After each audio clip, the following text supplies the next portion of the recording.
дар баробари рушди воситаҳои пардохти электронии молиявӣ эҳтимолияти ба доми қалобон афтодан вуҷуд дорад. муҳоҷирони меҳнатӣ зуд ба доми қалобон меафтанд. барои пешгирии чунин ҳолатҳо донистани якчанд қоидаҳои асосӣ муҳим аст.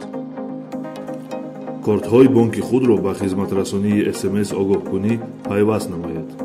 амалиётҳои суратҳисоби бонкиятонро назорат намоед. корти бонкӣ ва пин рамзи онро ба шахсони бегона надиҳед.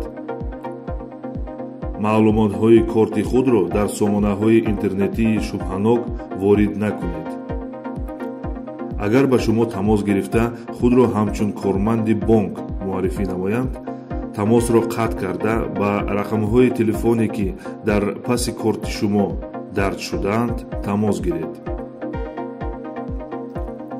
ҳангоми интиқоли маблағ маълумотҳои интиқолгирандаро дуруст ва бехато ворид намоед. интиқоли маблағро тавассути намояндагиҳои бонкҳо ё замимаҳои мобилии расмӣ ирсол намоед. аз замимаҳои мобилии ғайрибонкӣ истифода набаред. бехатарии молиявии шумо дар дасти шумост.